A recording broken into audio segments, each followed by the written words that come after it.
Hello everyone, I'm Teacher Edgar and welcome again to this Learning C++ Programming tutorial lesson. So in this video, I am going to discuss the part 2 of the lesson 1, which is the introduction to C++ programming.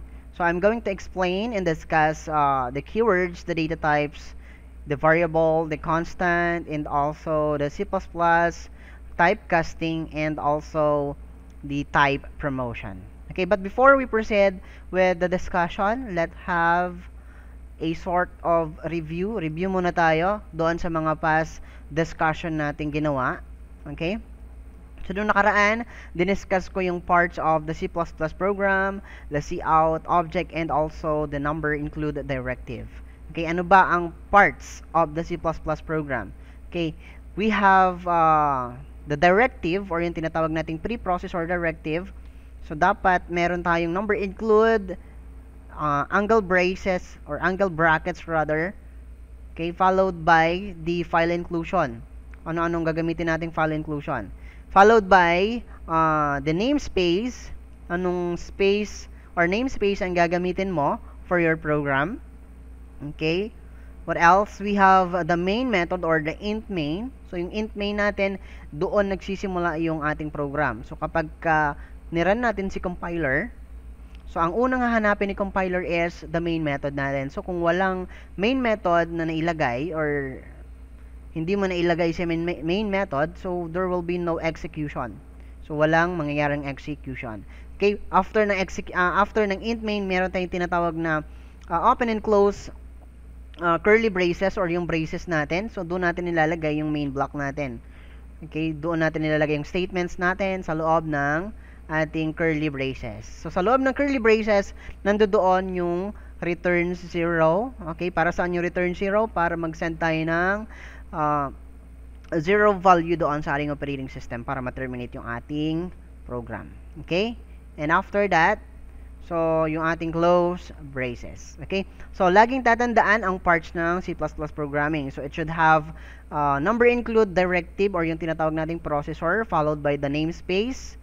So, using namespace std, followed by the int main, and the opening curly braces, the closing curly braces. Sa loob ng curly braces natin, nandoon ang statements and our return 0. Okay? So, ang cout object naman ay ginagamit natin para saan? So, ginagamit natin yan to display information doon sa screen natin. So, kung gusto mong mag-display ng information, you're gonna use string literal, so gagamit tayo ng double quotations. We're gonna use cout, then we have our angle brackets followed by the close quotation and the open quotation. Sa loob ng open and close quotation natin, yon ang information na madi-display. Okay, ano pa? Pwede natin gamitin si cout para i-display yung value ng ating variable. Okay? So, another one, we have the number include directive o tinatawag nilang hashtag or ang tawag natin dyan is the file inclusion.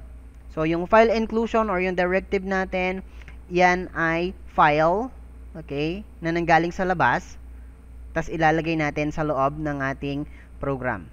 Kumbaga, we're gonna import a certain file, okay, doon sa loob ng ating program. So, meron tayong dalawang klase ng file inclusion. Meron tayong tinatawag na standard file or yun yung tinatawag nating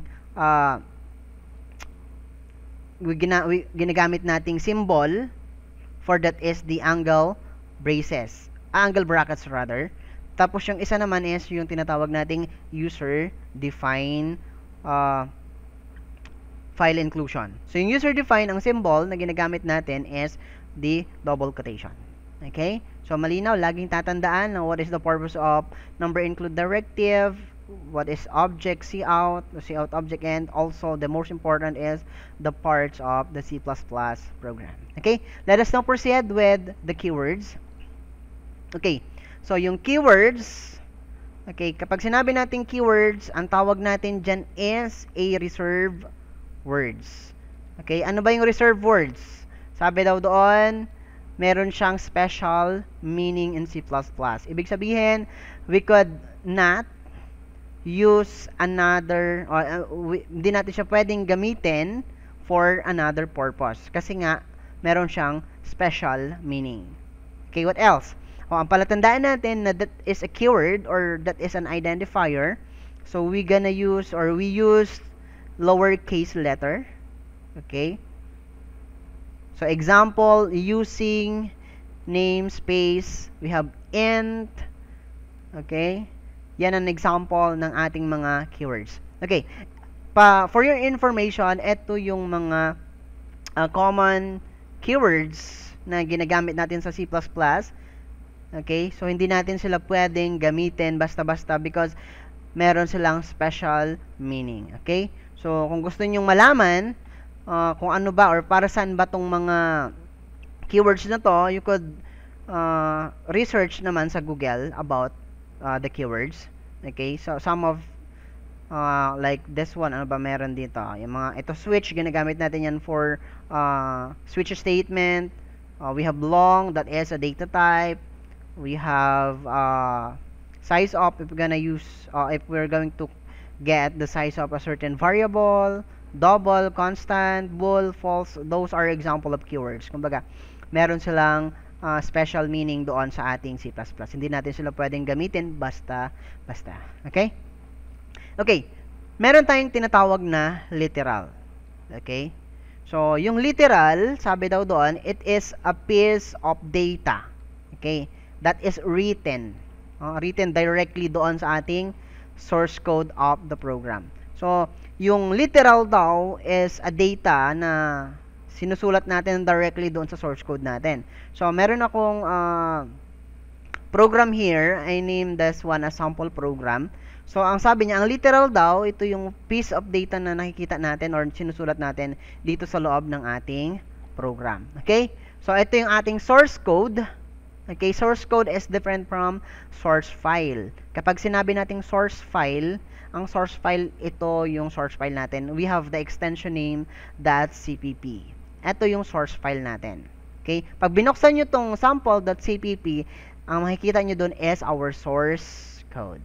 Okay? So, yung literals, makikita natin sa loob ng ating source code. Sinusulat kasi natin yon. Okay? Ini-encode natin kapag nag-create tayo ng program. Anyways, ano ba yung apat na klase ng literals? So, meron tayong apat na klase ng literals. We have the character, we have the string, we have the integer, and we have the floating point. Okay? So, ano ba ang pinagkaiba ng lahat ng yan? Okay? Kapag sinabi nating character literal, from the word character, that is a single or isang letra, hindi pwedeng dalawa, hindi pwedeng tatlo, kundi isang letra lamang. Okay?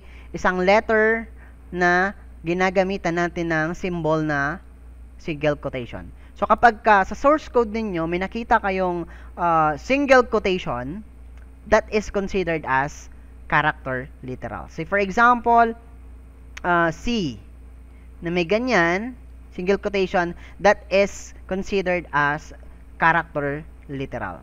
Okay?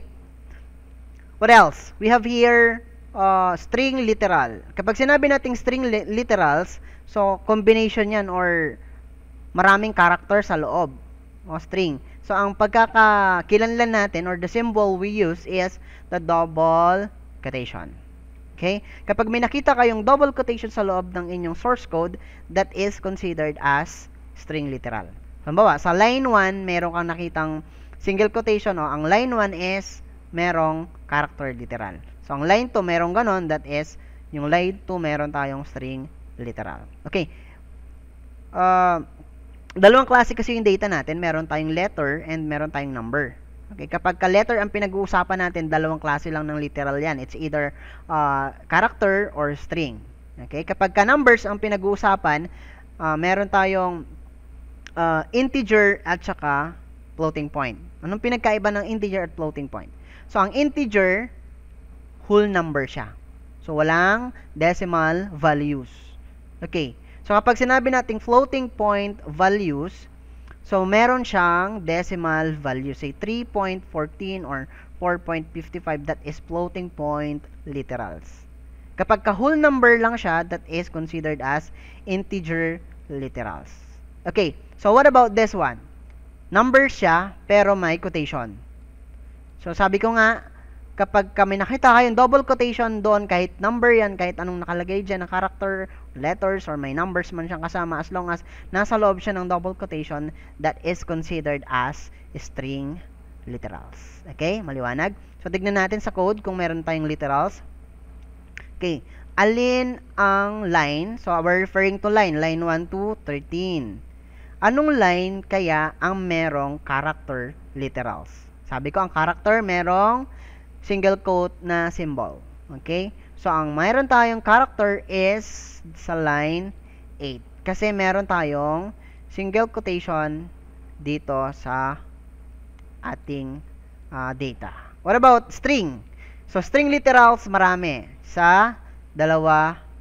Why? Because there is a double quotation here. At saka, dito, meron din tayong double quotation hanggang sa dulo. Dito yung close quotation natin. Okay? What about integer? Ang integer, whole number, walang mga symbol na ginagamit. So, ang whole number natin dyan is nasa line 6, si int, fn, 45. So, yung floating point, literal naman natin is si line 7 kasi meron tayong tawag dito, decimal values. Okay, maliwanag? Okay, ulitin natin. Ang character literal, meron tayong single quotation and then isang letter lang dapat or isang data lang nasa loob. Kapag sinabi nating string, meron tayong double quotation. Kapag integer, ibig sabihin that is a whole number. Kapag floating point literal, we're gonna use numbers with decimal values. Okay? So, let us now proceed with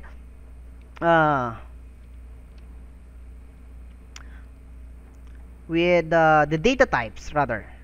So, data types tayo. So, ano ba ang data types and bakit kaya meron tayong data types na tinatawag? Okay? So, mamaya, iipunin natin yung keywords, yung identifiers, yung data types, and then yung variables, and then yung mga values natin. Okay? So, mamaya, pagsasama-samahin natin yan sa isang variable. Okay? Kapag sinabi nating data types, okay? So, as you observe, meron tayo ditong int fn45, int sn78.22, character, letter, equals a. So, palitan natin to. It's double. Okay? Kasi hindi in-accept yung integer value whole number, ito ay may point, dapat hindi siya int na. Okay, maliwanag. Okay? So, ano ba or data types? So, kapag sinabi nating data types, ang data types is data types are declarations for a variable. Okay? So, declaration daw siya for a variable. So, mamaya, explain natin kung ano yung variables. So, declaration siya ng a variable. Ibig sabihin, data types will determine the type and the size of data associated with the variables. Kumbaga, si data type ang magsasabi kung anong klaseng data yung ilalagay natin or isasama natin sa variable. Halimbawa, variable x. Ang kasama niya or ang value niya is 5. Now, what is the data types of x? Ano kaya ang data type ng x? So, ang data type daw ng x ay magdidepende saan? Doon sa values niya. Maliwanag? So, ang data type ng variable x ay magdidepende sa ating values. Okay, maliwanag? Sabi daw doon, example, an integer value can hold an integer data, a character type variable can hold a character data, or etc. So, halimbawa, so, ito yung mga tawag nito, primitive or the most common or the basic or the built-in data types na ginagamit natin sa C++. So, meron tayong int, meron tayong float, meron tayong double, meron tayong boolean, and meron tayong char or char. Ito yung mga keyword natin ginagamit. Okay, para saan siya ginagamit?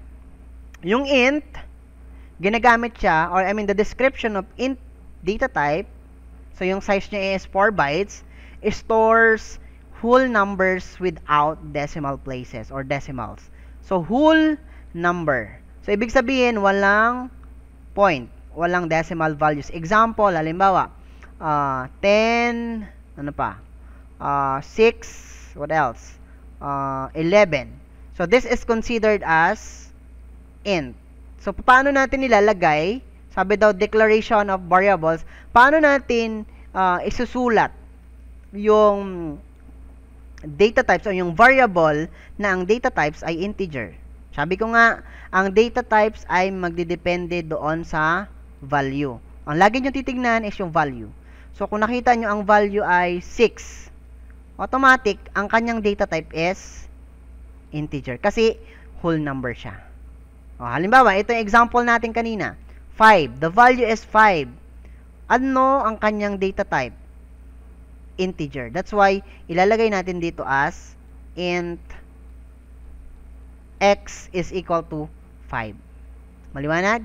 Parang int x is equal to 5. Okay, maliwanag? Kasi, ang value ng x is a whole number. So, meaning, ang data type niyan dapat is integer. What else? Float. So, 4 bytes din. Stores fractional numbers containing 1 or more decimal places. So, ito naman ay nag-accept ng mga decimal numbers. So, halimbawa, 10.5 or it could be 6.54. So, nag-accept siya ng values or numbers na may decimal places or decimal digits. Maliwanag? Eh ngayon, marami kang nilagay ngayon. Say, 1.1111111. So, medyo mahaba na. Kasi, ang allowed lang sa float is 7 decimal digits lang. So, bibilang ka ng decimal. 1, 2, 3, 4, 5, 6, 7. So, hanggang dito lang yung pwede niyang i-display sa screen. So, yung isang 1, hindi na siya madi-display. Okay. So, anong gagawin natin? So, we're gonna use either double data types. So, 8 bytes siya. So, ganun din, decimal places din ang in-store niya. Pero, yung ating decimal digits is 15. So, ibig sabihin, more than 7. So, kapag ang decimal digits mo ay 7 ang kasya, so, maggamit ka ng float. Pero, kung hindi mo makontrol yung dami ng decimal places mo, you could use double data types. So, paano yon? Paano tayo magde-declare ng double? So, halimbawa, ang variable natin is y, tas ang value is 14.75. Okay? So, ano ang ating data type? Ang data type ni variable y, ang data type ni variable y is what? Double. Okay? So, small d ha, that is a keyword, dapat maliliit. And then, this would be y. Okay, pwede natin siyang gamiting double, pwede rin natin siyang gamiting, ano nga yung isa? Float. Float y is equal to 14.75. So, alin man sa dalawa, pwede nating gamitin. Maliwanag? Okay. So, what about Boolean? Yung Boolean stores true or false value. Kumbaga, yes or no, or totoo at hindi, 1 or 0, true or false, ang ini-store niya. So, paano yon? Mag-declare tayo as answer or sagot. Say, bool answer is equal to true. Or we could say, bool answer false. So, katulad yan. Ganyan siya dinideclare yung ating data types. Okay, halimbawa, ang value ay true. Automatic, ang data type niya is bool. Kasi it accepts true or false value. So, ang float, hindi pwede mag-accept ng true. And then, yung double, hindi rin pwede mag-accept ng false. Kasi, ang ina-allow lang na double is with decimal numbers. Hindi rin siya pwede ng integer. Kasi, magkaiba siya. That is false. Maliwanag? Okay, the last one is car or character. Yung car stores a single character. Okay, single character, ha? Single character. Pwede ring single number or an ASCII values. So, paano yun ilalagay? Say, halimbawa, car letter is equal to, so, kapag character nga, ano ang ginagamit natin sa literals? We're gonna use single quotation. Say, car A. So, semicolon, because that is a statement. So, that is an example of a character data type. Maliwanag? Okay. So, ang most common or the primitive data types na ginagamit natin sa C++, we have int.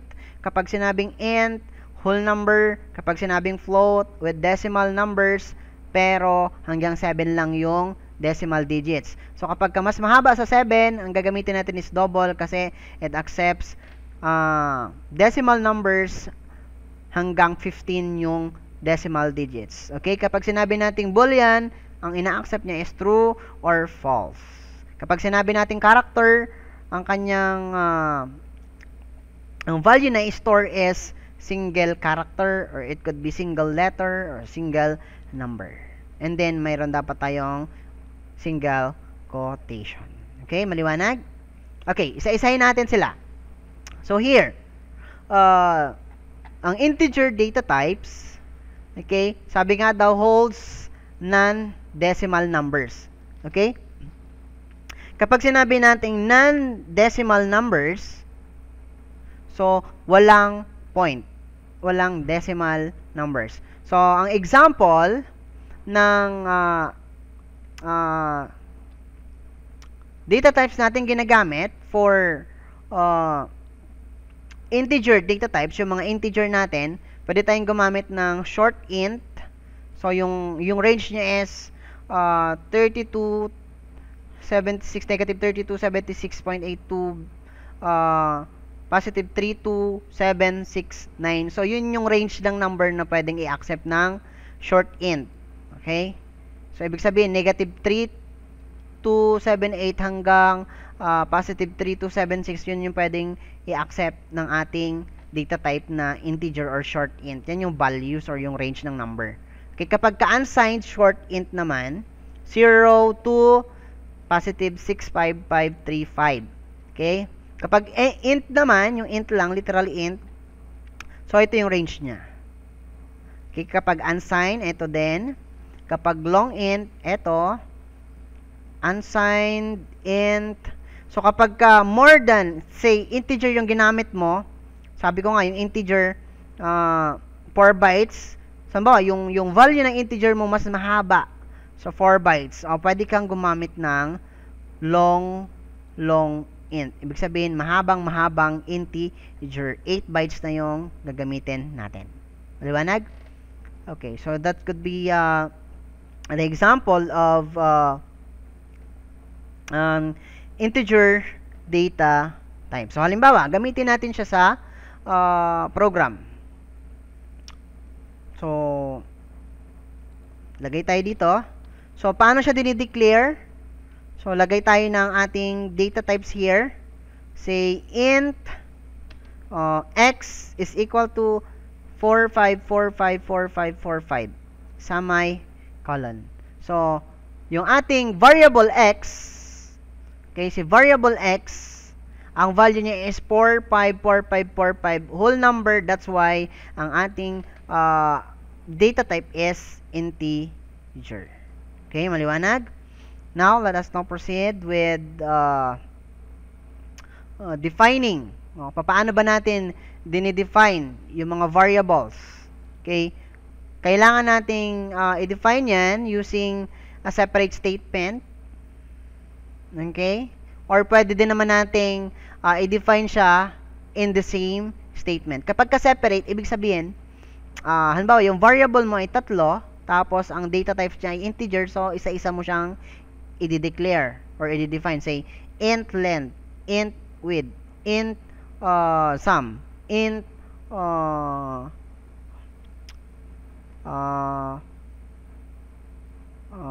rate, something like that. So, isa-isang line natin siyang ginagamit.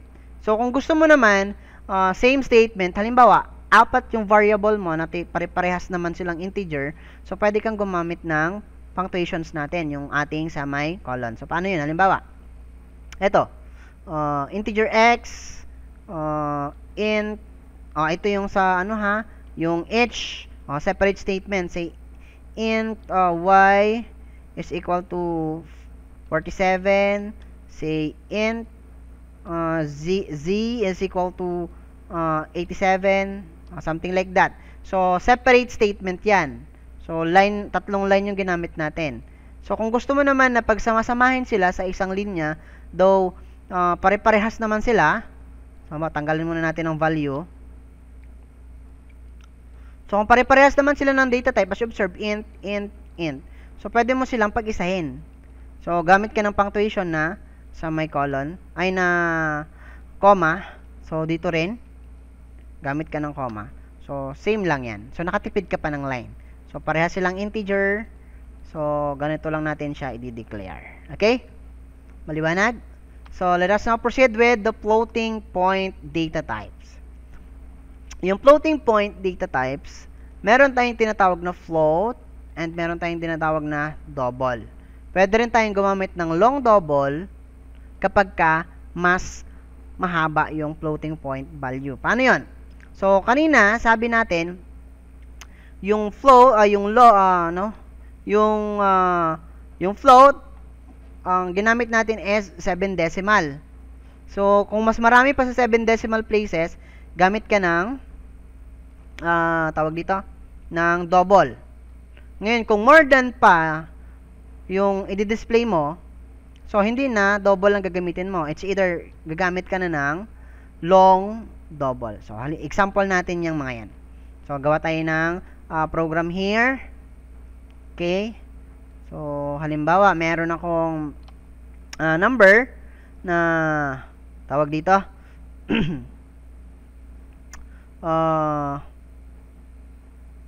Float.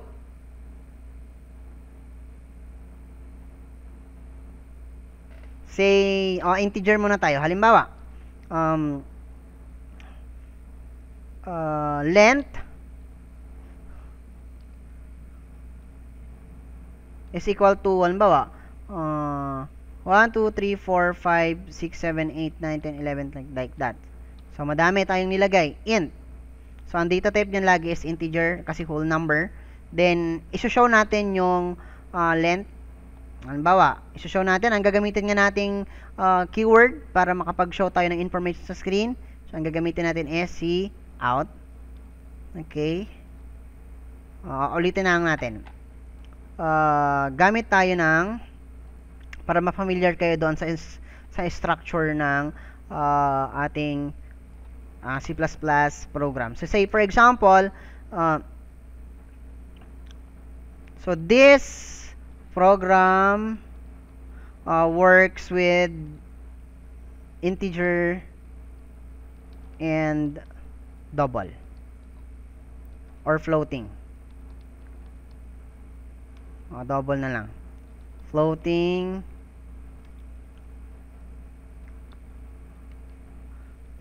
values. Floating. And float data type. So, halimbawa, ganyan. So, ang gagamitin natin is data type and float and integer. So, ang unang gagawin sa part ng ating C++ is our directive. So, it start with hashtag include. Okay? Include followed by our angle brackets. Anong ilalagay? IOStream. Si IOStream ay para sa input and output. Plus, anong gagamitin nating namespace? We're gonna use the keyword using namespace. So, anong klaseng space? std. Okay? Semicolon. Followed by, anong sunod dyan? We have the int main or yung ating tinatawag na main method followed by open and close parenthesis. Okay, after nyan, doon na tayo sa body ng ating main method. So, include natin dyan ng open and close parenthesis. Then, meron dapat tayong return 0 and then semicolon. Okay? Ngayon, laging tatandaan na, try natin kung wala tayong error. Try to compile the program. So, may error kaya tayo? Okay, as you observe, 0 yung error, 0 yung ating warning. So, pwede nating i-run yung ating program. Okay, so example tayo ng integer values. So, sabi daw, pag define is int, say, ang value natin ay int x is equal to 789 semicolon. So, i-display natin yung value.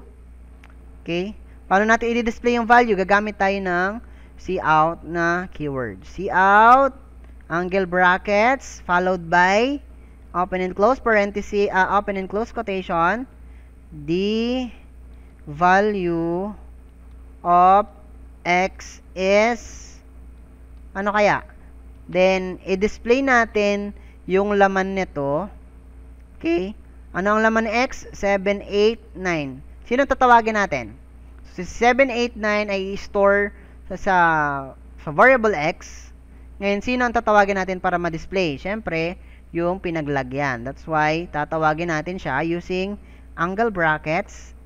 So, we're gonna use x here and semicolon. So, meaning, i-display ko muna yung the value of x followed by kung ano yung laman ng ating variable x. Okay, i-run natin.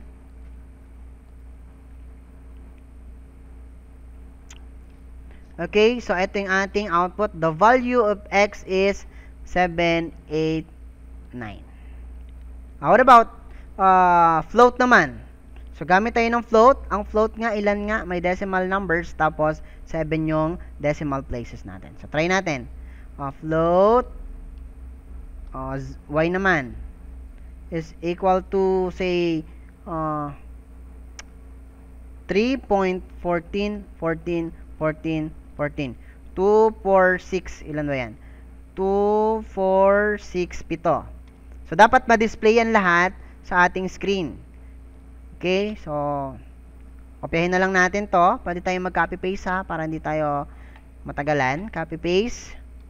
The value of y, sinong tatawagin natin? Si y. Kasi yung 3.1414 ay i-store kay variable y. That's why, ang tatawagin natin every time is laging yung si y. So, display mo yung value ng y. Okay. So, execute natin. Compile. Okay. Bakit siya may error? Okay. So, meron tayong error daw. Expected error. Expected daw natin yung semicolon before cout. So, ito yung cout natin. So, before kasi nakalimutan natin lagyan ng semicolon here. So, dapat may semicolon kasi that is a statement. So, every time na may nilagay kayo dito, laging may semicolon sa dulo. Okay, execute natin. Compile. Then run. Wala tayong error. Okay, as you observe, the value of x is 789. The value of y is 3.14141. So, yung ating character data type, yun na nga, yung sinasabi natin na it holds a single character or very small integer value. So, as you observe, character, letter, and then the value is C. So, ganyan siya nilalagay.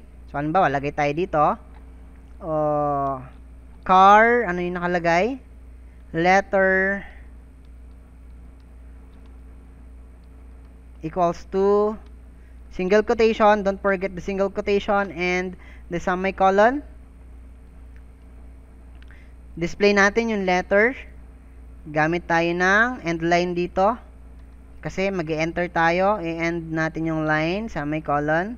Then, i-display natin yung the value of letter is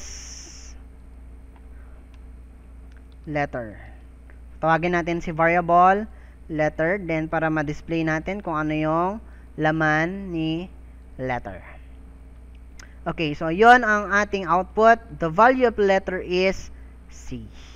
Okay, malinaw? Let's proceed.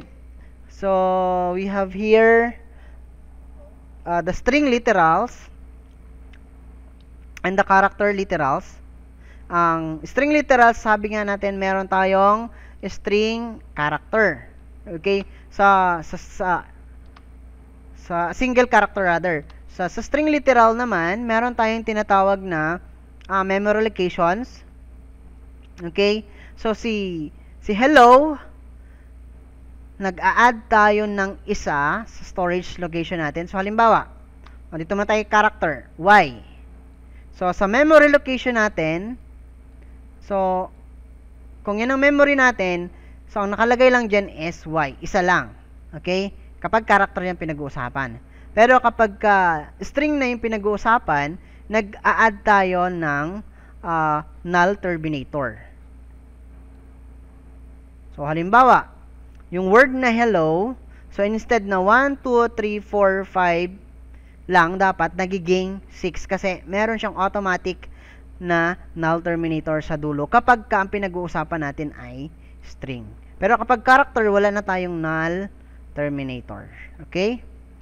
So, okay, proceed na tayo with the data types. So, yung mga data types natin, meron tayong tinatawag na integer, meron tayong float, meron tayong double, meron tayong character, and ano pa nga, meron tayong bool. Now, punta naman tayo sa variable. Kanina nyo pa naririnig yung word na variable. Variable ng variable. Ano kaya yung variable? Para saan si variable? Okay, ngayon titignan natin, i-apply natin sa data types sa ating variable. Okay? So, kapag sinabi nating variable, okay, so yung variable daw is use, no? Use to refer, ano daw ang i-refer niya? Use to refer to a location in a memory where a value can be stored. So, ibig sabihin, ang variable daw is a memory location. Okay, isa yang hati-hating location katulad nung diniscuss natin doon sa unang video natin regarding doon sa cycle, no, yung purpose or yung role ng ating processor kapag nagra-run tayo ng program. We have fetch, decode, and execution. So, yung variable is a storage location or location siya dito sa memory na kung saan pwede tayong maglagay ng value. Para siyang lalagyanan. So, lalagyanan siya na pwede nating ilagay yung mga values natin. Okay, halimbawa, meron tayong value na 5. Okay. So, yung 5, yan yung value natin na i-store kay memory. Okay? Ngayon, paano natin siya ma-store? So, para ma-store natin, so gagamit tayo ng assignment statement. Okay? So, yung assignment statement ng mga nakaraang discussion natin is considered as operator. So, dalawang klaseng operator natin. Meron tayong arithmetic and we have the assignment. Now, ang operator na ginagamit natin for assignment is the equal sign. Para saan? Para makapag-store tayo ng value. So, meaning, may 5 tayo doon. Gagamitin daw natin yung assignment operator para siya ay ma-store. So, lagay tayo dito ng 5. And the last is, the next one, sabi niya daw, yung value, yung 5 natin, pwede siyang mabago. And, it can vary. Kapag sinating vary, pwede siyang mabago. Halimbawa,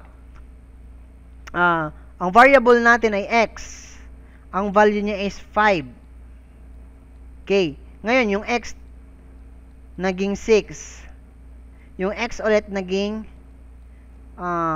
11. So, kapag tinawag natin si cout, gumamit tayo ng cout, i-display mo nga si variable x, yung laman ni variable x. So, ang i-display sa atin ay 5, 6, or 11. So, it would be 11. 11 ang i-display ni cout. Kasi, nag-varies from 5, naging 6, naging 7, 11. So, hindi siya pwedeng maging 5. Kasi may 11 tayo dito. Kasi, sequence yan, ibig sabihin, mauuna itong dadaan ni compiler, pangalawa, then pangatlo. So, yung pinaka-last natin, bago natin din-display si x is 11. Maliwanag? Now, meron na tayong values, meron na tayong assignment, ano na lang yung last? Sabi daw, you must define the variable, no, before you can use it to store a value. So, ibig sabihin, i-define natin siya. So, later, try natin kung paano mag-define ng variable. So, sabi daw doon, we need to indicate the name and the type of value. Okay? Kapag sinabing name, ito yung pangalan ng ating variable. O yung tinatawag nating identifier. So, halimbawa, nagbigay tayo ng problem para ma-apply natin na maayos itong idea ng variable. So, halimbawa, meron akong problem dito. Okay, enter lang natin to. Mamaya natin gamitin. Sabi daw doon, create a program that will calculate for the area of rectangle. So, ngayon, ang gagawin daw natin ay magagawa tayo ng program na magka-calculate ng area ng rectangle. So, ano yung formula para ma-solve natin yung area ng rectangle? So, we need the length times width. Area is equal to length times width. Tama ba? So, yun ba ang formula natin? Area is equal to length times width. Okay? Length times width para makuha natin yung area ng ating rectangle. Okay.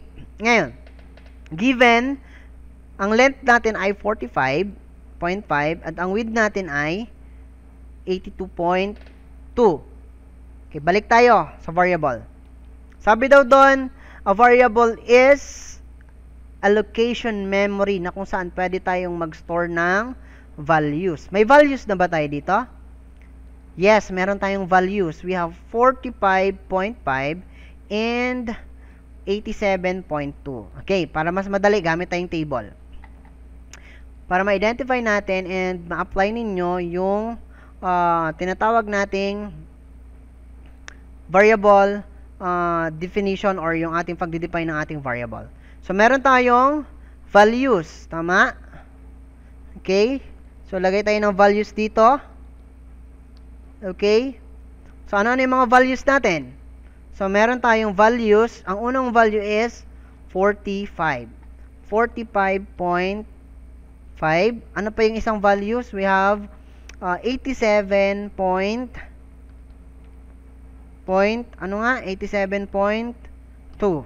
Okay? Insert tayo ng column ulit. Ngayon, sabi daw doon, may value tayo.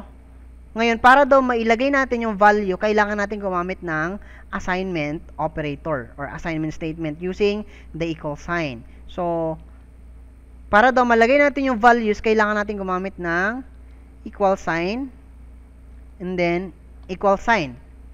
Tapos, ngayon, so may equal sign na tayo. So, dapat daw nating i-define si variable. Okay, para ma-define natin si variable, kailangan nating i-indicate yung pangalan at saka yung type of value. Ngayon, unahin natin yung pangalan. Yung pangalan, it is referring to what we call identifier. Okay, identifier ang tawag natin dyan. Tama? Meron tayong rules sa identifier, di ba? So, dapat daw ang identifier ay, ano na nga ang identifier dito? Ayan. So, ang identifier dapat daw ay must begin with alphabetic character or followed by a number of alphabet, numeric, and character. Kumbaga, ang identifier dapat ay hindi nag-i-start sa number. So, dapat ang identifier natin starts with alphabetic character. So, ibig sabihin, letters muna yung nasa unahan bago yung mga numbers kung may kasama. And, dapat daw, it is a lowercase or an uppercase. case ang gagamitin. So, paano natin gagamitin yan? So, ang name daw identifier. So, identify natin yung name. So, sabi daw doon, ano sabi?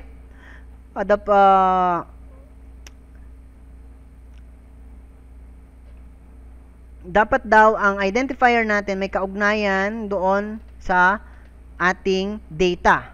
Maliwanag? So, yung pagka-craft nating identifier dapat may kaugnayan doon sa data natin. Okay. So, here sa una, 45.5. So, para saan si 45.5?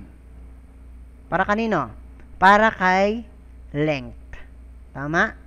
So, si length, ang value niya is 45.5. So, anong variable name or identifier ang gusto ninyong gawin or i-craft or gamitin na magre-represent ng length? So, depende yan. Dapat daw, ang identifier nyo may kaugnayan dito. So, hindi mo siya pwedeng gawing X. Ano ang kinalaman ni X kay length? Ano pa? Hindi rin siya pwedeng maging Z. Ano kinalaman ni Z kay length? So, make sure na katulad din siya or may kaugnayan siya doon sa ating length. So, lagay tayo ng identifier or we could say this variable name. Okay, variable name. Okay? So, length. Pwede ba natin gaming L, capital L, or we could say lower L, or pwede mo naman siyang gamitin as length. So, literal na length. So, what about 82.2? So, si width. So, pwede na rin natin siyang gamitin as width. Okay, so meron na tayong identifier or name, meron na tayong values, so ano na lang ang kulang para ma-define natin? Ano na lang ang kulang? So, we need the type of values or type of value. So, anong klaseng value ba meron si variable? So, yun yung tinatawag nating data types. Types ng value. So, yung pinag-aralan natin kanina, meron tayong primitive data type, yung basic data type, meron tayong integer, double, float, ano pa, boolean, character. So, yun yung mga example ng ating data type. Yun yung tinatawag nating type of value. Ngayon, meron na tayong name. Ano na lang ang kulang? Type ng value. So, palagay ninyo, anong value or anong data type ang pwede natin gamitin kapag ang value ay 45.5. O, pili kayo doon sa integer, float, double, and boolean, and then character. So, pwede natin gamitin dito as float, or we could use double. Tama? Okay. So, hindi natin pwedeng gamitin na float, double like that, ha? So, isa lang ang gagamitin ninyong data type. So, kung gusto niyo gamitin na lang natin is double kasi it accept decimal numbers, pero madami siya. Okay? What else? What about width? Lagay tayo data type. So, anong data type ng width? It should be double or integer? It is double. Maliwanag? So, sabi ko nga, ang variable ay may tatlong bahagi. So, meron tayong tinatawag na data type. Yung data type natin ay ang data type natin ay magbabase sa ating values. Tama? Meron tayong identifier. So, yung identifier natin dapat may kaugnayan doon sa data na kung saan meron yung value ng natin, rather. Halimbawa, kung length yan, dapat may kaugnayan din sa length ang inyong pangalan. May values tayo, yan yung parts ng variable. Meron tayong data types, identifier, and we have the values. Ngayon, kung ilalagay natin to sa program, so, simple as that. Kopyahin ninyo. Say, ito yung ating source code. So, i-declare nyo double. What is the name of our identifier? Anong pangalan identifier natin? Double length. Anong value? Equals 45.5. And don't forget yung ating end of statement. Nakuha? O, ano ba? Pangalawa. What else? So, may pangalawa tayo. Double width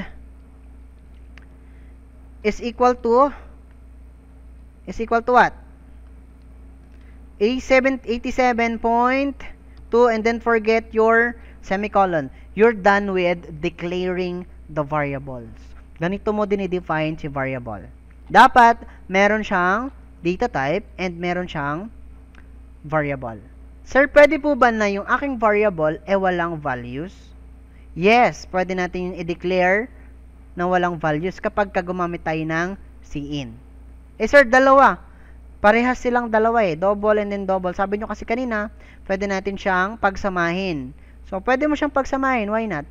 So, i-backspace mo. Anong gagamitin nating operator or punctuation? We're gonna use a comma. Okay, maliwanag. And this code, ilalagay natin siya doon sa ating source code. So, ayan. Lagay mo dito. And that's it. You declare the variable of the variable length and width ng kanilang value ay 87 at saka 45. Ngayon, ituloy na natin yung problem. Okay? So, yung problem ay, ano daw? Ano nga yung problem? Create a program that will calculate for blah, blah, blah, blah. So, lagay natin dito. Okay. Sabi daw, create a program that will calculate for the area of a rectangle, given length, times width, and that's it. Okay? So, nag-craft na tayo ng dalawang variable. Tama? Ngayon, ano ang gagawin natin para ma-solve natin ang area? Sabi ko nga, sabi nyo kanina, so, ang area daw ay kinukompute sa pamamagitan ng length times width. Nakuha? Ngayon, saan natin i-store o saan natin ilalagay yung value ng length times width natin kapag minag-multiply? Saan nga? So, minultiply natin si length times width. Saan siya i-store? Kapag storage or store ang pinag-uusapan, hanapin nyo yung may equals na assignment. Yun ang ginagamit natin sa storage Store of value, we need assignment operator. Nasaan ang ating assignment operator? Ito. So, saan siya i-store? Kay area. Maliwanag? Ngayon, area is storage. So, paglalagyan ng length times width, so, area, na-declare ko na ba siya dito? Na-define ko na ba? So, dahil hindi mo pa na-define, so, gagawan mo ngayon yan ng variable definition. Balik ka dito. Okay? May value ba si length times width? Yes, hindi natin alam ang value. Tama? So, sabi ko nga, ang variable pwedeng magkaroon ay di magkaroon ng tawag dito? Pwedeng hindi magkaroon ng value, pwede ring magkaroon. So, ilagay ninyo ang value. Ano ang value ng ating area? So, ang pangalan daw ay area. Anong gusto nyo ipangalan sa identifier? So, hindi pwedeng maging z, hindi pwedeng maging x, kasi anong kaugnayan ng x sa area? Pwede nyo ilagay as area. So, yung identifier, it's depend on the programmer kung paano niya ika-craft yung variable name niya or yung identifier. So, may equal ba tayong ginamit? Yes, may equals. May value ba? Yes, may value. Yung value daw ng length and width. So, paano natin ilalagay? Ilagay natin si length dito. Why? Kasi kapag iba ang ginamit mo dyan, say L times width, sino ang hanapin ni compiler na L? Wala naman tayong variable na L. May variable ba tayong W? Wala, di ba? So, kung ano yung nilagay mong pangalan ng identifier mo dito, dapat yun din ang ilalagay mo sa formula mo. So, dapat length din yan. Kumbaga, kapag hinanap ni compiler, okay, ito pala siya. Okay, kapag hinanap niya si width, okay, nakita ko si width na sa taas. So, that's it. Ngayon, di ba sabi ko ang variable tatlong bahagi? So, may kulang tayo data types. Ano kaya ang data types niyan? So, magdidepende ang data types natin saan? Sa value. So, ano bang value ng length? Double. Ano ba ang data type ng width? Double. So, malamang, ang value ng area ko ay double. Okay? Nakuha? Hindi siya pwedeng maging integer. Kasi, may point, tapos walang point. Lugi naman yon. mali yun sa formula natin kapag kinuha natin yung area nun. So, magmamali yung sagot natin. Okay, may nadagdag tayong variable. Sabi ni sir, pwede daw duktungin. Parehas ba ang data type? Opo, parehas sila. Di, lagay tayo ng comma dito. Comma, anong nakalagay? Area is equal to length. Ano ba to? Length times width. Sa may colon, because this is a statement. Copy paste. Lagay sa source code. Lagay tayo doon. Okay. Ang tawag natin dito is declaration section. Ibig sabihin, we're gonna declare everything. I-declare natin lahat ng variable na gagamitin natin, lahat ng values natin. Saan? Dito sa ating declaration section. Bakit kailangan natin i-declare? Kailangan siyang i-declare bago gamitin. Hindi pwedeng gamitin na muna bago i-declare. So, that is wrong. Okay, maliwanag? Ngayon, paano natin ma-display yung ating area? So, sabi ko nga, para ma-display, ma-show, ma-print, yung information sa screen, anong object ang ginagamit natin? We're gonna use cout object, followed by angle braces or brackets, followed by the opening quotation. Tapos, double quotation. Ngayon, i-imaginein mo ano ba yung gusto kong ma-display. Katulad yung ating process, yung input, process, and output. Ano ba ang gusto mong maging output?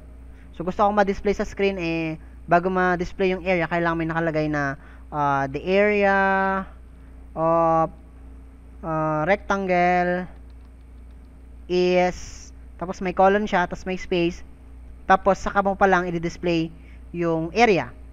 Okay? Kailangan ba nating ilagay ulit? I-multiply natin ito. Ngayon, sino na ang ilalagay natin? Sino ang tatawagin natin dito sa area? Para ma-display. Kanino naka-store ang value ng ating area? Na kanino?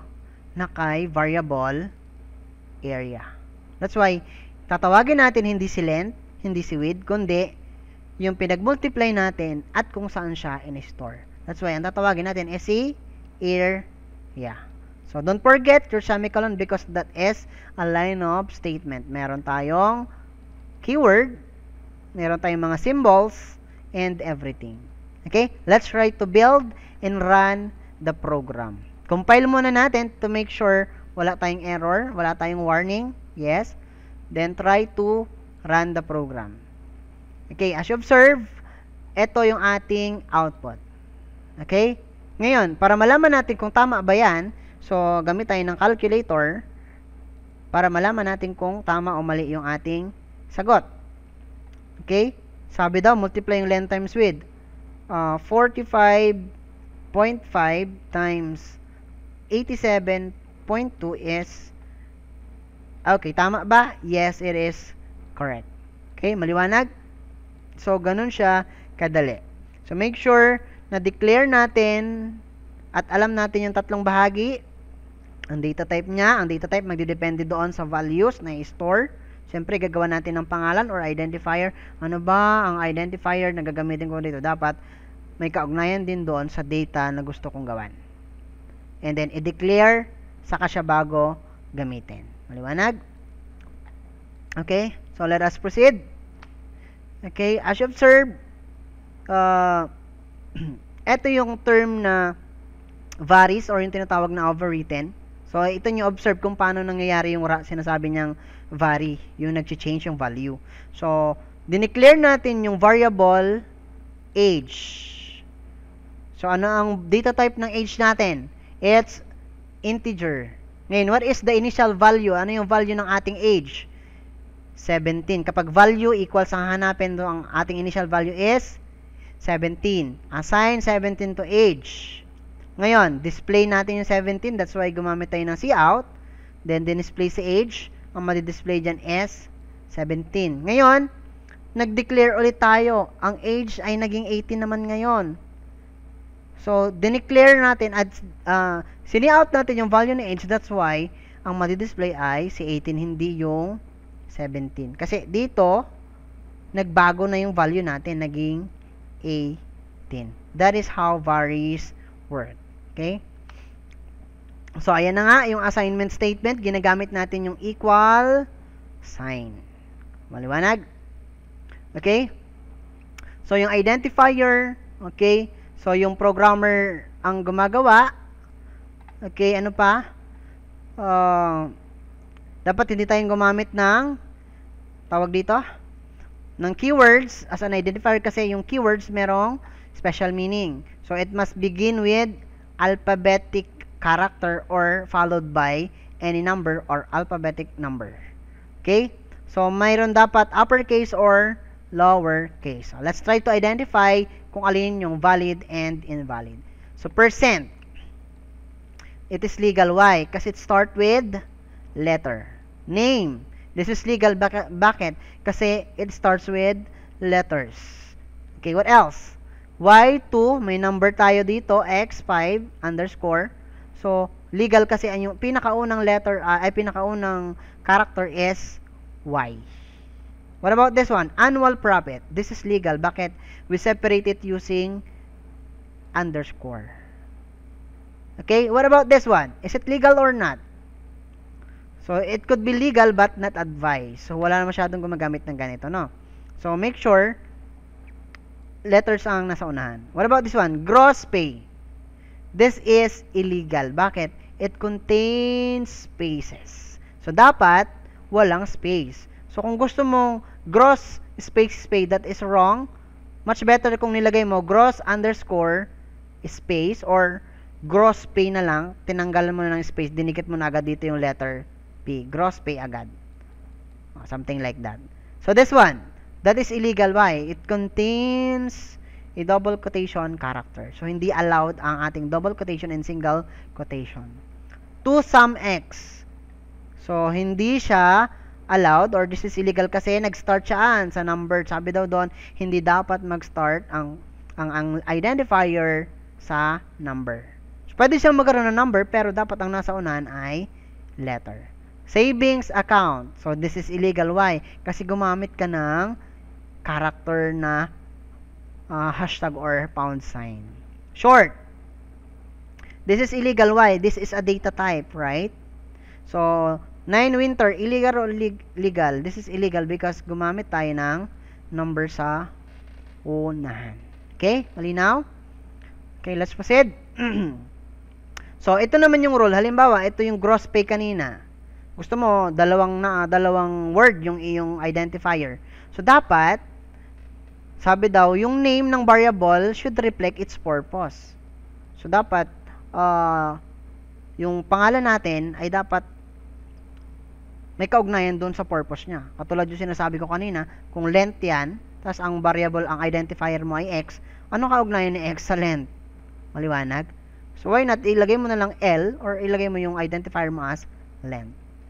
So, dapat, kapag gumamit ka ng multi-word variable names, or identifier, dapat gumamit ka ng capital letter okay, hindi ganito. Dapat gumamit ka ng dapat ang first letter ng unang word ay maliit or lowercase. Tapos, yung sumunod na mga word, ang kanilang first letter ay malalaki. Maliwanag? Katulad na to. Total sales. So, dalawang word. So, yung first word dapat maliit. Maliliit. Followed by sales. Yung word na sales, dapat malaki yung first letter ng each word. Or, you could use underscore. Kung ayaw nyo ng ganito, say quantity underscore on underscore order. Or we could say total underscore sales. Maliwanag? May example. Halimbawa, rate per hour. Rate per hour. So, ilang words? 3. So, dapat yung unang word daw maliliit, rate.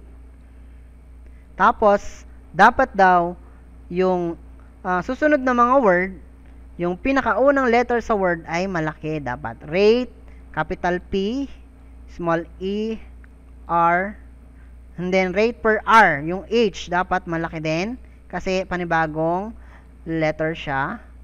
Okay, ang tawag natin dito is naming convention, rate per hour. So, it will work. Or we could use rate underscore per underscore hour. So, it will works. Wag lang mag-start ito sa numbers. Maliwanag? Yan yung rule natin kapag sa multi-word variables. Okay, summarize natin. So, ang variable, merong tatlong bahagi. So, sabi daw, ang variable is storage location. Storage memory location na pwede mag-store ng values. So, dapat daw, merong assignment, may values, meron dapat siyang name and data type. So, yung tatlong bahagi ng variable, yung una is the data type, followed by the identifier or the variable name, followed by the values. Okay? So, let us now proceed with the next one. We have here the constant. So, yung constant, para ring variable yan. Okay, ganun din ang pag-define natin ng variable. So, meron tayong data type, meron tayong variable name, and then meron tayong values. So, ang kaibahan lang si constant.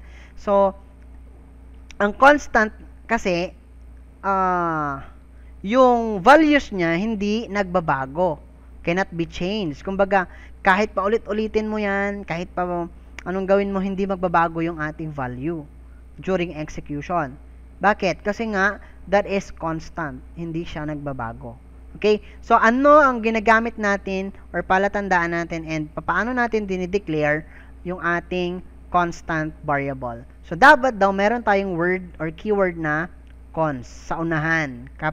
Lowercase, followed by the data type, the identifier, and the values. Dapat yung ating constant may values kasi constant yan eh. Hindi pwedeng walang values yan.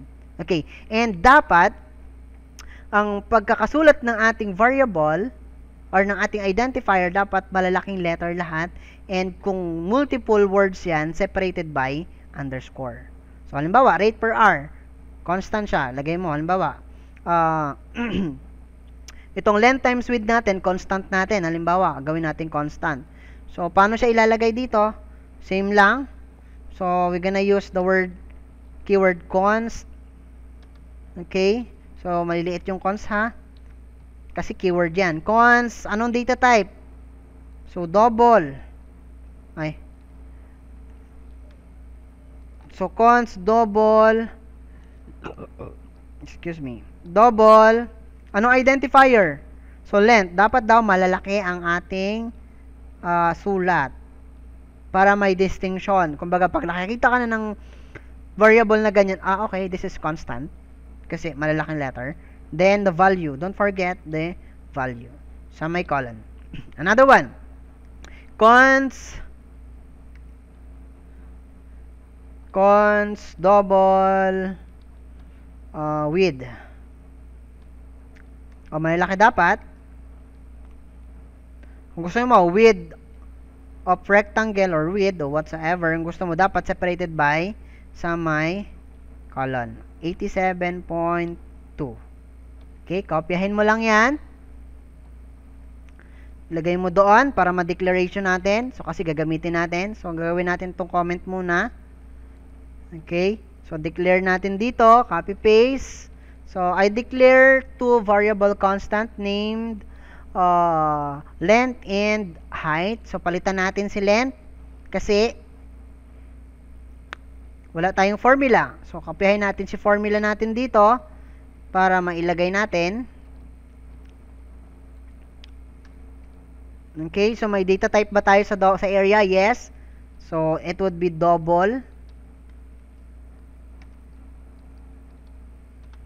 Area length times width. So, length is different from length na malalaki. So, width is different from width na malalaki. That's why, kailangan kopyahin natin din kung ano yung pagkakasulat. Okay. Okay, we're done. Then, end of statement. So, try natin i-run. Build muna natin kung may error. Okay, wala tayong warnings, wala rin tayong error. So, try natin i-run kung same yung sagot. Okay, as you observe, same din yung sagot. Maliwanag? So, ang keyword na ginagamit kapag magde-declare tayo ng constant is the keyword cons. And then, kailangan natin ng data type ng identifier, and ang identifier ay dapat malalaki. Ngayon, kung multi-word ay maraming word yan, malalaki ang mga word nyo pero separated by underscore. Tapos, yung ating value, and don't forget the semicolon. Okay?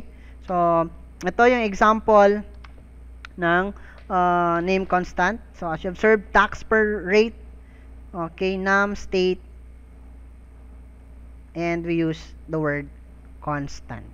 Okay? Okay, so let us now proceed with naintindihan na ang constant rather ay nagbabago. Ay di nagbabago rather.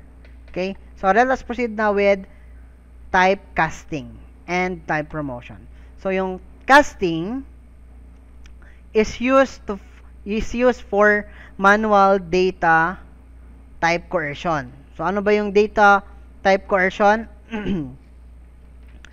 Tawag natin diyan, halimbawa kung i-convert natin yung values niya into what we call this one, kung i-change natin yung value niya into different, so gagamit tayo ng casting. So halimbawa, ang format is something like this. Static, cast, and data type, and then value. So example natin, cout, ito yung data type natin. Okay, para mas madali, ganito na lang. Meron tayong example here. Okay. So, ito. Ito yung example natin. Halimbawa. So, nag-declare tayo ng ilang variable? 1, 2, 3. So, magkakaiba ng data type. So, si volume, variable volume, ang value niya is 21.58. Tama? So, ano ang data type niya? Doubles. Kasi merong decimal numbers. So, si int, variable int vol1 and int volume 2 or vol2. So, ang data type nila is integer pero wala tayong value. Maliwanag? Ngayon, nag-assign tayo ng value kay int vol1. So, ang value niya is integer value daw ng volume. Paano yun? So, ito yung casting natin ginagamit. So, as you observe, ang value ng volume ay 21.58. Ngayon, ang gusto mong mangyari, okay, ang gusto ko lang kunin dyan ay yung integer value lang ng volume. So, that's why, nalagay siya ng integer dito. Okay? So, if force ko na, okay, I'm going to get the integer value lang ng volume. So, kukunin ko lang yung whole number. Okay, maraming way kung paano natin gamitin yung casting. So, ito yung si style, typecast. Ito naman yung pre-standard C++ style cast. So, ang ginagamit natin, so dito, ang naka-open and close parenthesis is si data type. So, dito naman is yung variable mismo ang naka-enclose. I-apply natin to sa tawag dito, sa source code para makita ninyo yung pagkakaiba. Okay? So, mag-declare tayo ng dalawang number and then we're gonna use different styles. So, halimbawa ito. Create tayo ng bagong program. Okay? So, halimbawa ito ay sample C++ type casting. Halimbawa ganyan. Okay? So, dapat start na tayo ng number include, our inclusion. Huwag laging kakalimutan. Open and close brackets, IOStream, followed by, anong susunod? So, yung ating namespace using namespace, dapat kabisado nyo na to, kahit nakapikit. std, followed by the int main. So, yung main method natin.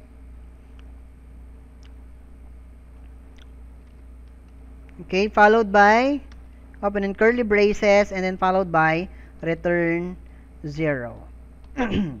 Okay, i-apply natin si casting. So, halimbawa, meron tayong number, okay? So, i-display natin yung original number, yung value ng original number, and i-convert natin into different data type. So, halimbawa, may number akong double, so may variable akong number or integer ang pangalan ng aking variable or yung identifier ko. Ang value ng integer ko ay number na lang. Number, ang value ng number ko is say 452.678. Sa may colon, so syempre variable declaration, dapat ano ang kanyang data type? Dahil may point yan, we could use double. Okay? Ang tawag natin dito is declaration. Variable declaration. So, lahat ng gagamitin yung variable, dapat i-declare sa unahan, hindi sa dulo. Okay? Ngayon, ang gusto kong mangyari, i-display ko sa screen yung casting. Lagay ko cout, the value, dapat may open and close quotation, the value of variable number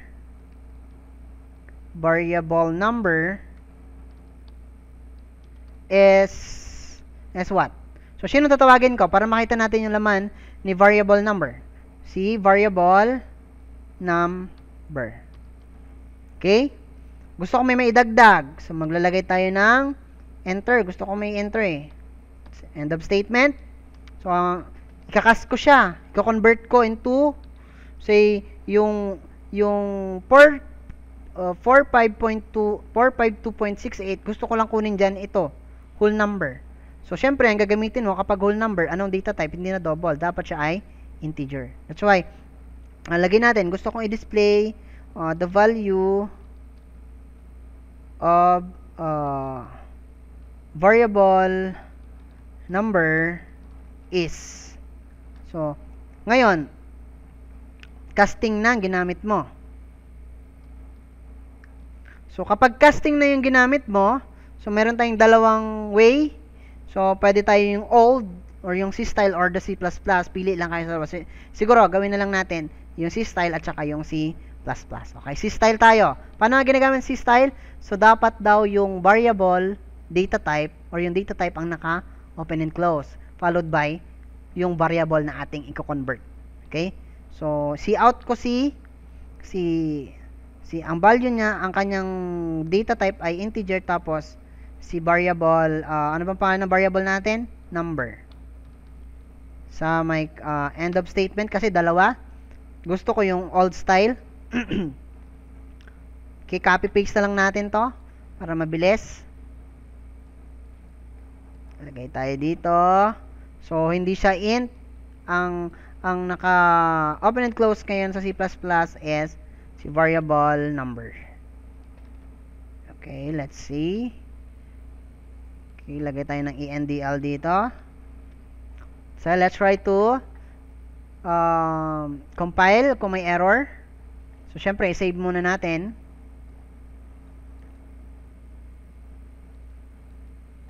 Save muna natin. Save. Okay, so may error tayo kasi wala tayong nilagay ng close.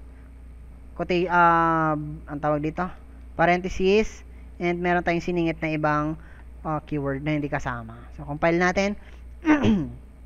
Okay, wala tayong warning, wala tayong error. So, tignan natin kung parehas din tong value nila.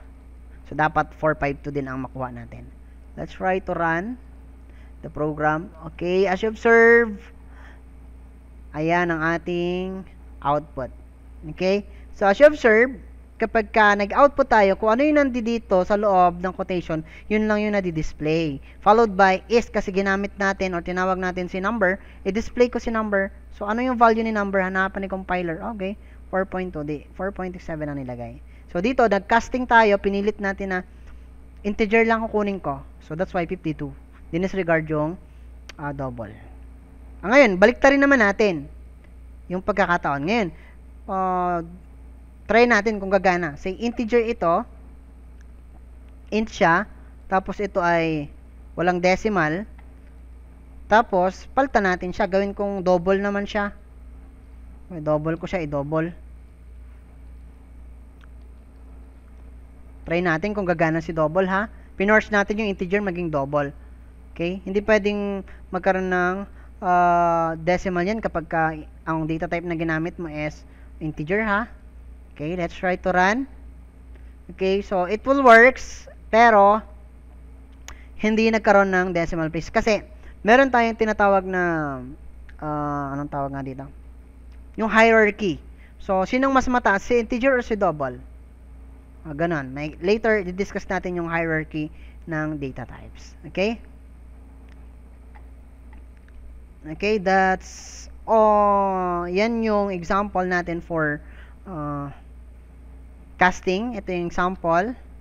So, I think we're done with the casting.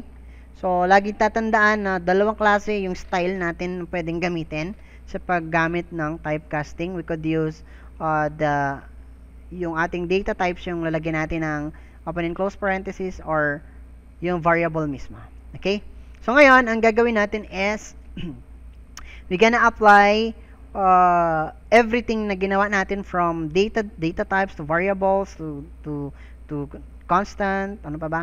To keyword in the parts of the program, and then the objects or so on and so forth.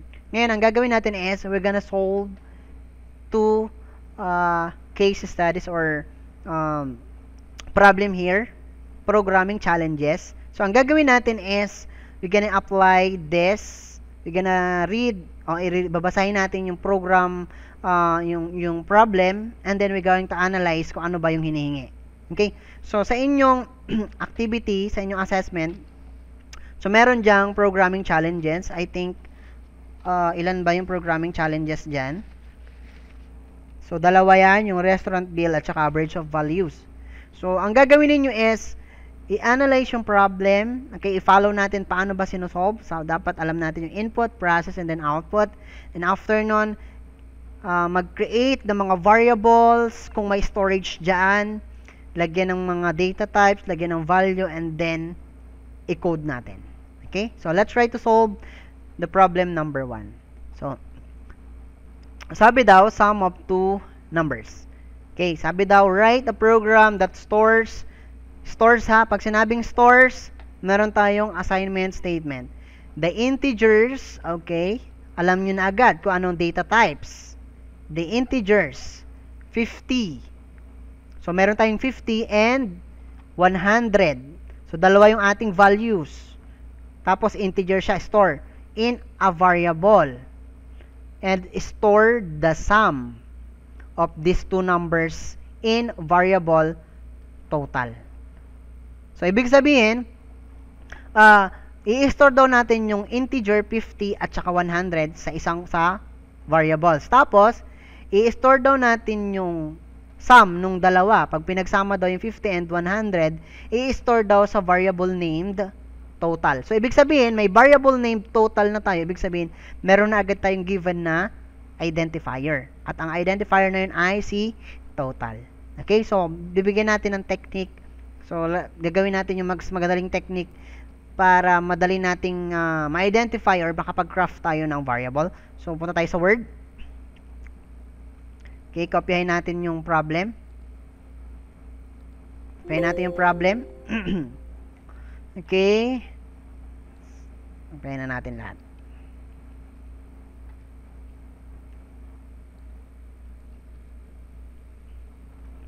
Okay, so yung problem number 1 natin is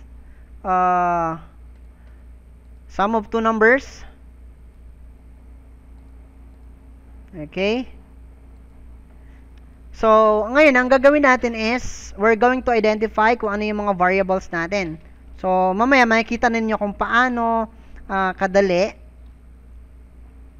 yung ating pag-create ng program. So, sabi ko nga, bago ninyo sagutan or bago natin i-analyze yung problem, so dapat alam na natin kung ano yung problem. Sabi nga, para saan, yung first step natin na ginagawa is you have to identify kung ano yung purpose o kung ano yung gagawin ng program na yan. After natin ma-identify yon, i-visualize natin ano ba ang itsura o ano ba ang itsura niya kapag niran ko na yung program. Tapos, identify mo ano ba yung mga inputs natin, ano ba yung mga process, and then outputs natin. Okay? Let's try that. So, create tayo ng tables, or table rather. So, meron tayong input, process, and then output. So, may input ba tayong ilalagay? Siguro wala naman. Meron tayong process. Meron ba tayong output? So, ito lang yung simple technique kung paano ninyo gawin or mag-solve ng problem kasi mga bago pa lang kayo. So, kumbaga, hindi pa kayo ganun ka-expert. Pero kung expert na kayo kahit hindi nyo na to gawin, so mas maigi. Kumbaga, isi-share ko lang to para mapadali yung way ninyo, hindi kayo malito. So, kasi pagka natapos nyo to, pwede nyo na siyang i-code directly doon sa IDE ninyo. Okay? Ngayon, meron ba tayong input? Okay, may input ba tayo? Yes, may mga input tayo, not literally input na i-enter natin sa screen. Kumbaga, meron ba tayong values? Pwede natin lagay values. May values ba tayo? Yes, meron tayong 50 or integer 50 at meron tayong isa pang integer, ano nga yan? Integer 100. Nakuha? May process ba tayong gagawin? Yes, may process ba? Sabi niya daw, stores the sum of two variables. Ibig sabihin, meron tayong sum, addition. Anong operator ang gagamitin? Isa-sum daw natin yung this is integer number 1 halimbawa, this is integer number 2. Okay? So, ang value niya is 50, ang value niya is 100. So, lalagyan natin ng equals na para mas madali. Okay, what else? Sum. So, paano natin makukuha yung sum? So, dapat i-store daw natin sa Sabi niya, stores the sum of these two in a variable named total. Saan daw i-store? Sa total. That's why ang ating storage variable is total. So, ano ang isasum natin? Si integer number 1. Pagsasamahin natin, mali. Si integer number 1, i-add natin using the operator plus, tapos si integer number 2 para makuha natin yung total natin or yung ating sum. May output ba tayo? May output ba tayo? Siyempre, imagine mo, sige, gusto kong mangyari, I'm going to display integer number 1. So, lalagay natin dyan yung integer number 1. Tapos, yung pangalawa is integer number 2. So, syempre, i-display din natin. Okay. After nun, display natin yung sum. So, display ko the sum of two integers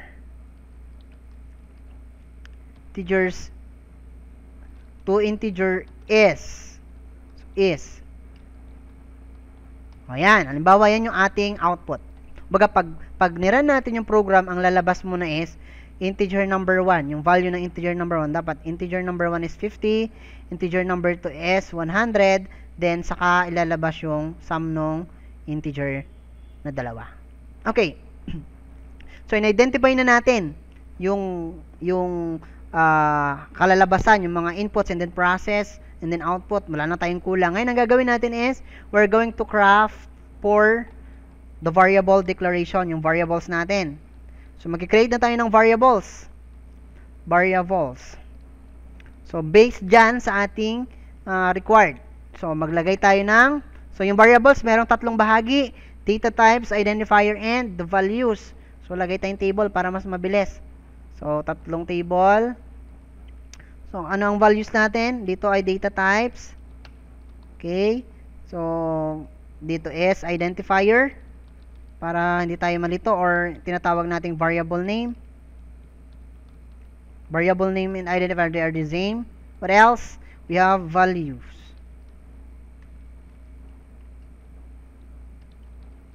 Values.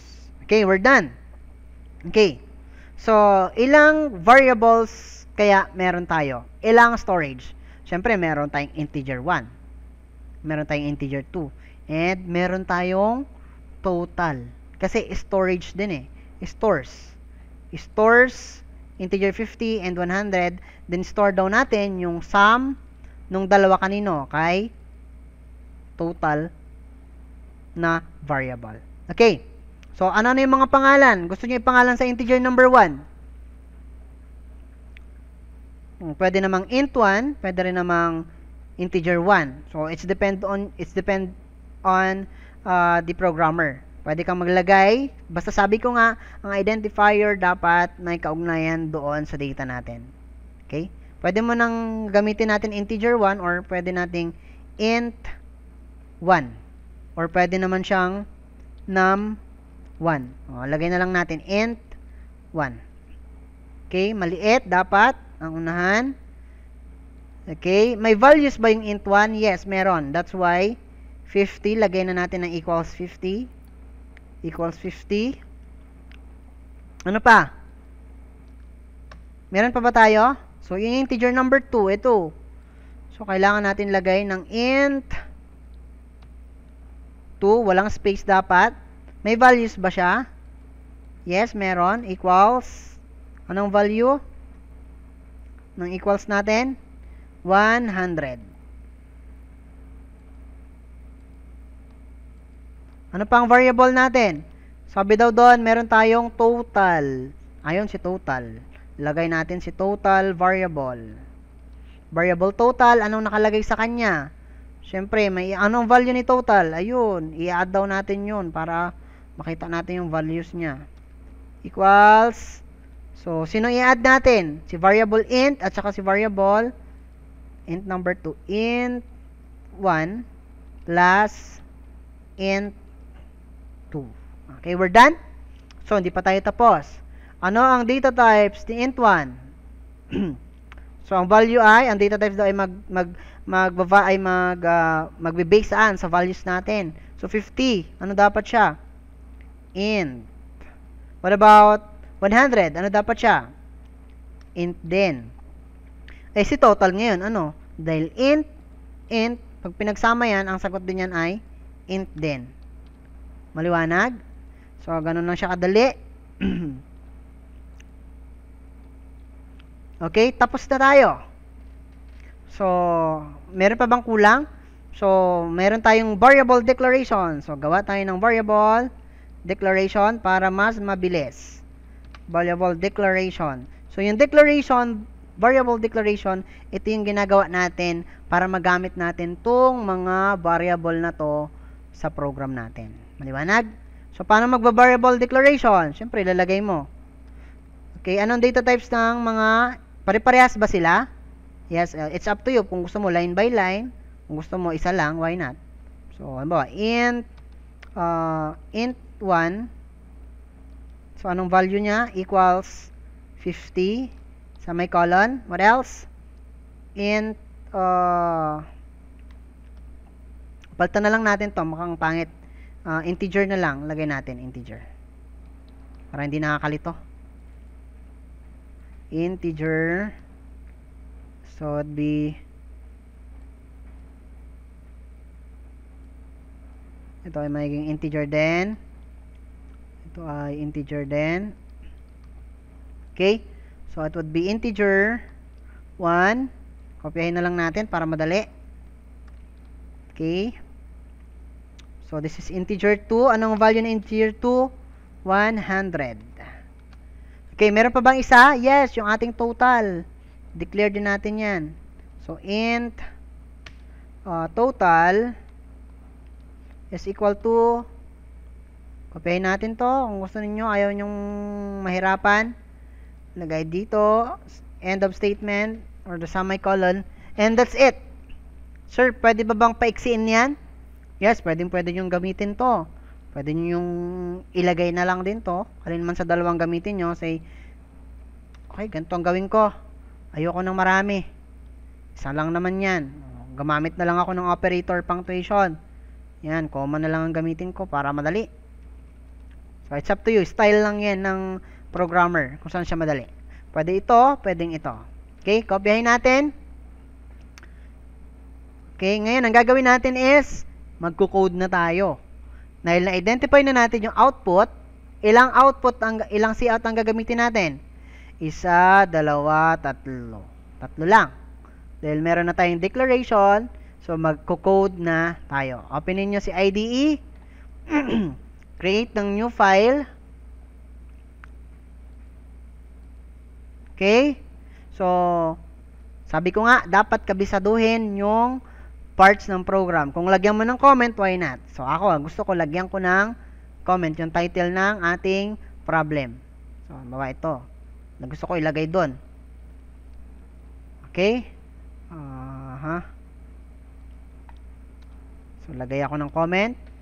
So, yan. Gusto ko nakalagay nakaganyan.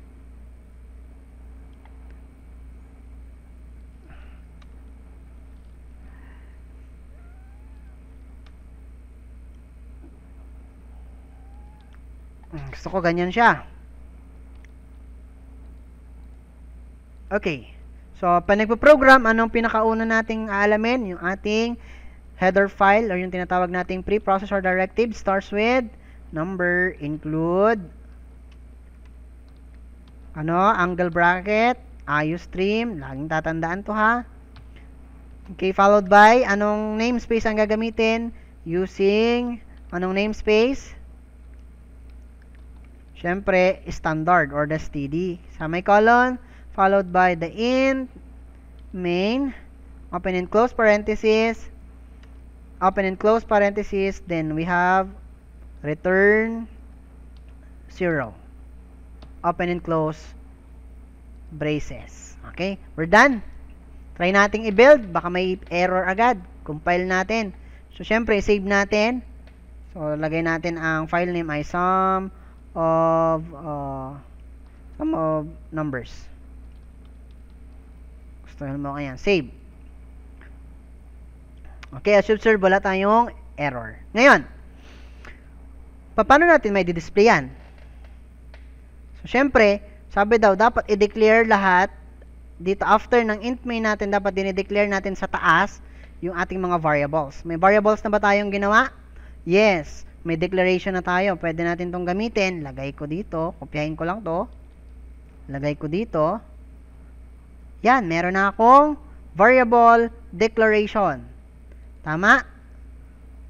Meron tayong variable declaration. Okay, take note ha. So, meron tayong formula. Okay, ang value ng integer is 50. Ang value ng integer to is 100. Pag nilagay natin yan sa taas, so, so, wala tayong, palagay ninyo, is it appropriate? Pag niran natin yung compiler, una niyang babasahin si line 8. So, mag-a-add agad siya na hindi niya pa nadadaanan yung value ng integer and integer 2. Palagay niyo may value. So, dapat, alam natin yung arrangement din ng ating mga variables. So, kung uuna siyang gagamitin, so dapat nasa unahan siya. Pero kung nasa last, dapat hindi siya nasa unahan. Okay, na-declare na natin yung variable. O, tapos na, na-declare na. Ngayon, ang gagawin natin is, puntahan natin yung ating ginawang table.